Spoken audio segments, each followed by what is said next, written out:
வாழ வைப்பால் வாராகி. ஜெய் வராகி. ஹோரை அறிந்து செயல்படுவோமே. ஆனால் இப்போது ஓரைனா அப்புறம் என்னன்னு கேட்பாங்க. முதல்ல ஓரைனா என்னன்னு தெரிஞ்சுப்போம். நம்ம வானிலை சாஸ்திரம்னா கணக்கு அப்படி வச்சுப்போம், மேக்ஸு அப்படின்னு வச்சுப்போம். இப்போ சயின்ஸாக பேசுவோம். நாம் இந்த பூமியை 360 டிகிரியாக பிரிச்சுருக்குறாங்க. மேக்ஸாகவே சொல்கிறேன். யார் நம்ம ரிஷிகள் 360 டிகிரின்னு சொல்லிட்டு எந்த எக்யூப்மெண்ட்டும் இல்லாமல் இன்றைக்கி இருக்கிற சேட்டலைட்லேருந்து டெலஸ்கோப்பில் இருந்து இன்னும் அட்வான்ஸாக ஏஐயிலேருந்து என்னால் நிறைய வந்து போச்சு.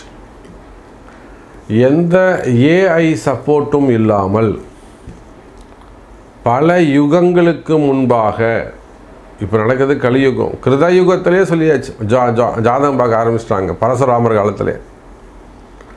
பல யுகங்களுக்கு முன்பாக நம்முடைய இந்து தர்மம், இந்து சாஸ்திரம் பூமியை 360 டிகிரியாக கணக்கு போட்டு வச்சுட்டாங்க. நேரம் 180 இப்படி பிரித்தா 90ன்னு போட்டு வச்சுட்டாங்க. எப்போது?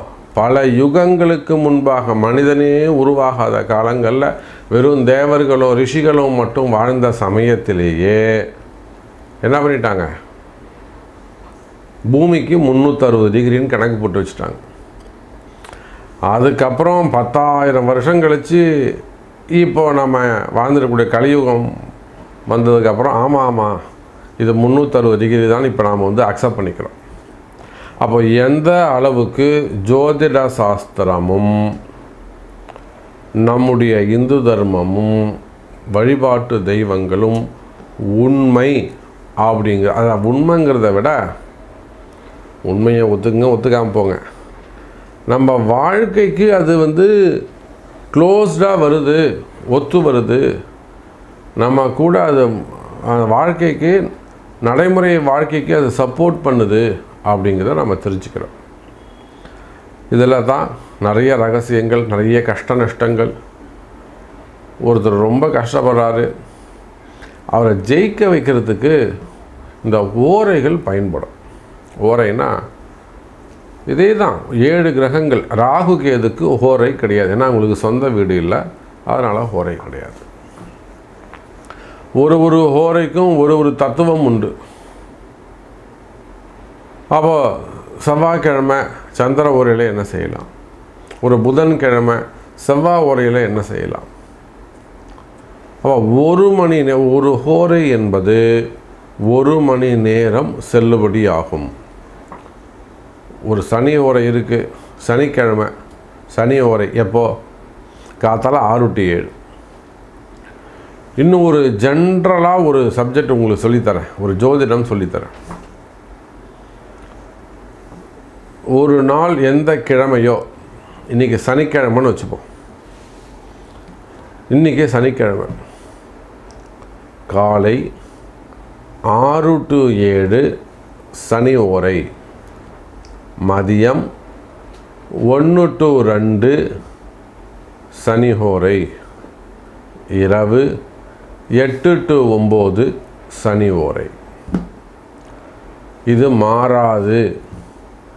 அப்போ நீங்கள் எளிமையாக கணக்கு வச்சுக்கணும்னா, எந்த கிழமையோ, அது வெள்ளிக்கிழமையாக இருக்கலாம், திங்களாக இருக்கலாம், புதனாக இருக்கலாம், ஞாயிறாக இருக்கலாம், எந்த கிழமையோ அந்த கிழமையின் ஹோரை. இப்போ வெள்ளிக்கிழமை உங்களுக்கு சுக்கிர ஓரை வேணும்னா காலையில் 6 to 7, மதியம் 1 to 2, ராத்திரி 8 to 9. இது 3ம் அந்த கிழமையின் ஹோரை. வெள்ளிக்கிழமைனா சுக்கிர ஓரை, வியாழக்கிழமைனா குரு ஓரை. இதுதான் வந்து சேரும். என் அன்பு சொந்தங்களே, என் அன்பு பக்தர்களே, உங்கள் ஒவ்வொரு ராசிக்கும் எந்த ஹோரை நல்லது, எந்த ஓரை தீமை, எது சமம், எதெல்லாம் என்ன செய்யலாம், என்ன செய்யக்கூடாது, ஃபுல் டீட்டெயிலாக பார்க்கலாம் வாங்க. சிம்ம ராசி. இப்போ சிம்ம ராசிக்கு எந்த ஹோரையெல்லாம் சிறப்பானதாக இருக்கும்? நிச்சயமாக சிம்ம ராசியை பொறுத்த வரையில் சூரிய ஓரை கை கொடுக்கும். நீங்கள் எந்த விஷயம் செய்தாலும் சூரிய ஓரையில் செய்யுங்க, கண்டிப்பாக உங்களுக்கு கை கொடுக்கும். ஒரு குழந்தைக்கு பேர் வைக்கிறது, மொட்டை அடிக்கிறது, காது குத்துறது, அதாவது உங்கள் குழந்தைகள் அடுத்த வம்சம் ரிலேட்டடாக நீங்கள் எடுக்கக்கூடிய முடிவு, ட்ரீட்மெண்ட்டு, மாத்திரை சாப்பிட்றது, இன்னும் சேர்வது, கணவன் மனைவி சேர்வது கூட சூரிய ஹோரையில் இருக்குமே, ஆனால் அது ஆண் குழந்தையாக பிறக்கும். எல்லாத்துக்கும் ஹோரை சம்பந்தப்படும் சாமி, மறந்துடாதீங்க.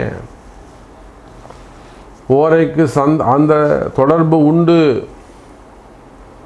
அப்போது சிம்ம ராசியாக இருப்பீர்களே ஆனால் சூரிய ஹோரை சிறப்பு. அது எந்த விஷயம், நல்ல விஷயங்கள் எதுவாக இருந்தாலும், சுப விஷயங்கள் இருந்தாலும் சூரிய ஹோரையில் செய்யுங்க, வெற்றி பெறும். உங்களுக்கு அதிகாரம் கிடைக்கும், உங்களுக்கு ஒரு ரெகனைஸ் கிடைக்கும், உங்களை ஆத்தரைசேஷன் செய்வாங்க. ஓகேப்பா, உனக்கு தகுதி இருக்குது, நீ கண்டிப்பாக இதை கேட்கலாம், நீ உனக்கு கண்டிப்பாக சாமி கொடுப்பாரு, ரெகனைஸ் பண்ணுவாங்க. அதுவே இந்த செவ்வாய் ஹோரையில் போய் கேட்டீங்க, ஏடா உனக்கு அறிவு இருக்கா, உனக்கு இதுக்கு சம்மந்தம் இருக்கா, உனக்குலாம் இது கிடைக்குமா அப்படின்னு அகைன்ஸ்டாக பேசுவாங்க. அப்போ சிம்ம ராசிக்கு சூரிய ஹோரை சிறப்பு. அதே போல் நெருங்கிய நண்பன் புதன் ஹோரை படு டாப்பு. ஒரு ஃப்ரெண்ட்ஸுக்கிட்ட உதவி கேட்குறீங்க, புதன் ஹோரையில் கேளுங்க. குழந்தைய ஒரு விளையாட்டில் முதல்ல விளையாட்டில் போய் சேர்த்து விட்றீங்க, புதன் ஹோரையில் சேர்த்து விடுங்க. ஒரு நடிப்பு, ட்ராமா, கேமு அல்லது ஒரு பரதநாட்டியம் கலைகளில் போய் ஜாயின் பண்ணுறீங்க குழந்தைய, புதன் ஹோரையில் சேருங்க. ஞாயிற்றுக்கிழமையில் வரக்கூடிய புதன் ஹோரையில் போய் செஞ்சு கொடுங்க, சூப்பரு. அப்போது சிம்ம ராசிக்கு சூரிய ஹோரை சிறப்பு, புதன் ஹோரை படு சூப்பர். அதற்கு பிறகு சிம்ம ராசிக்கு 4-9 செவ்வாய் ஹோரை சிறப்பு. 9ஆம் அதிபதியாக வரக்கூடிய செவ்வாய் ஹோரை சிறப்பாக இருக்கும். குரு ஹோரை சிறப்பானதாக இருக்கும். பகை ஹோரை அப்படின்னு சொன்னால் சிம்மத்துக்கு சனி ஹோரை ஆகாது, சுக்கிர ஹோரை ஆகாது, செவ்வாய் சமமானதாகிவிடும், சனி சுக்கிரன் பகையாகிவிடும். அவைதெல்லாம் அறிந்து செய்வீர்களே ஆனால் வாழ வைக்கும் நவகிரகங்கள் சிம்மராசி அன்பர்களே. ரைட், இது ஒரு ஜோதிட ரகசியம், ரொம்ப ஈஸியாக நீங்கள் ஞாபகம் வச்சுக்கலாம். அடுத்ததாக எந்த ஹோரையில் எதை செஞ்சால் நல்லது?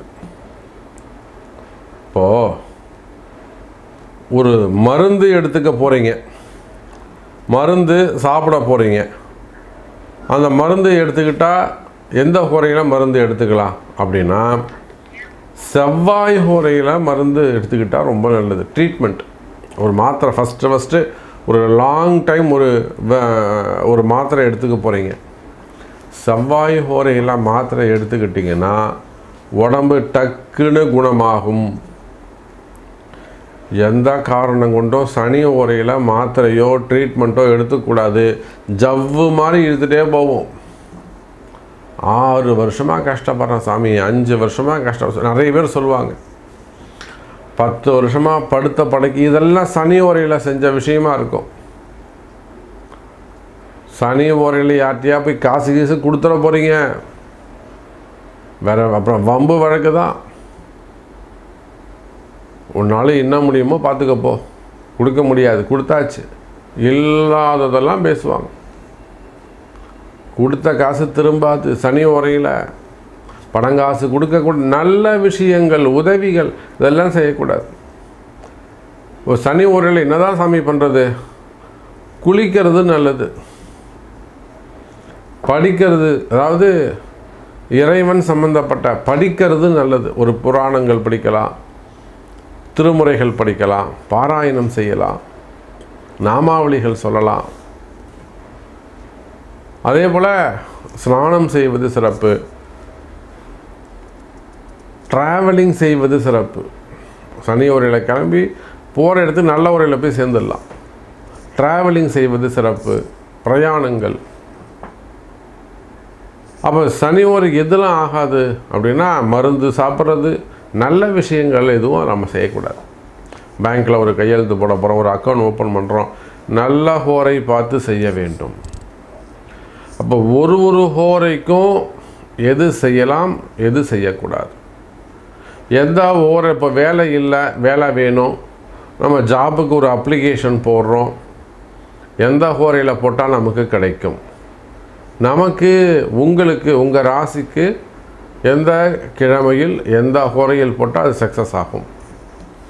தொடர்ந்து நான் வேலைக்கு ட்ரை பண்ணிகிட்டே இருக்கேன் சாமி, போட்டுக்கிட்டே இருக்கேன், எனக்கு வேலையே கிடைக்க மாட்டேங்குது. இந்த ஹோரையில் போட்டு பாருங்கள் உங்கள் ராசிக்கு. அல்லது ஒரு பிஸ்னஸை ஸ்டார்ட் பண்ணணும், ஒரு அட்வான்ஸ் கொடுக்க போகிறீங்க, இன்றைக்கி புதன்கிழமை கேட்டிருக்காங்க, நான் நாளைக்கு வியாழக்கிழமை கொடுக்கலான் இருக்கேன், எந்த ஹோரையில் போய் அட்வான்ஸ் கொடுக்கலாம். சாவி வாங்க போகிறேன், அவங்கள்ட்ட சாவி வாங்க போகிறேன், எப்போ சாவி வாங்கலாம், எந்த ஹோரையில் சாவி வாங்கலாம். அக்ரிமெண்ட் சைன் பண்ண போகிறேன், எந்த ஹோரையில் அக்ரிமெண்ட் சைன் பண்ணலாம். குழந்தைக்கு ஒரு அட்மிஷன் போட போகிறேன், அல்லது ஒரு பேங்க்கில் லோன் அடைக்க போகிறேன், இப்படி சொல்லவா.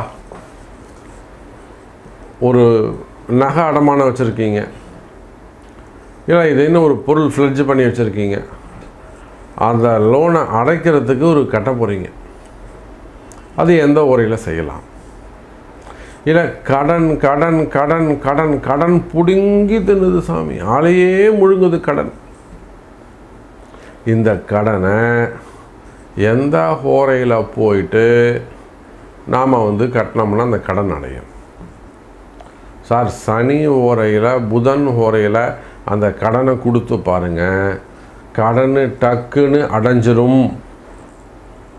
புரியுதா? கடன் அடைவதற்கான எளிய மார்க்கம். பெரிய கடன் சுமையாக இருக்குது, வட்டி கொடுக்கக்கூடாது. 100 ரூபாய் இது அசலில் வச்சுக்கோ, நீ 100 ரூபாய் அசலில் வச்சுக்கோ. அப்படி சனி ஓரையில் கொடுத்து பாருங்கள், உங்கள் பாவத்தை பூரா வாங்கிப்பான். சனி பாவம், உங்கள் பாவம் பூரா அவன்கிட்ட போய் சேர்ந்துடும் சாமி. அதுக்காக நான் போய் ஒருத்தருக்கு உங்களை கெடுக்க சொல்லலை. நீங்கள் ஒருத்தட்ட ஒரு பெரும் பணம் வாங்கியிருக்கீங்க, உங்களால் பணம் கொடுத்தும் வாழலை. ஒரு பேங்க்கு, இப்போ பேங்க்கை நான் 3 போயிட போகிறான், உங்கள் பாவத்தெல்லாம் வாங்கிட்டான்னா. அப்படி கிடையாது. உங்கள் பாவம் போச்சுன்னா கடனை அடைக்கிறதுக்கான வழி பிறக்கும். ஒரு இந்தியன் பேங்க், ஒரு எஸ்பிஐ இருக்குன்னா நீங்கள் போய் பாவத்தெல்லாம் எஸ்பிஐ வாங்கிடுமான்னு. ஆனால் உங்கள் கர்மா குறையும், உங்கள் பாவம் குறையும் சனி உரையில். அதுக்காக இன்னும் பேங்க்கை மூடிட மாட்டாங்க. எதையுமே பாசிட்டிவாக நினைக்கணும், வாழணும்ன்றது வழிகாட்டணும். அதுதான் வாழ வைப்பால் வாராகி. அம்மா நமக்கு அதை தான் சொல்லி கொடுத்துருக்காங்க. நல்ல எண்ணங்களை அம்மா நமக்கு சொல்லி கொடுத்துருக்காங்க, கைராசியை கொடுத்துருக்குறாங்க, வாக்குப்பளிதத்தை கொடுத்துருக்குறாங்க, தைரியத்தை கொடுத்துருக்குறாங்க. நம்பி வந்தவங்களை வாழ வைப்பால் வாராகி, அந்த வார்த்தையை சொல்லி கொடுத்துருக்குறாங்க, வாழ வைப்பால் வாராகி.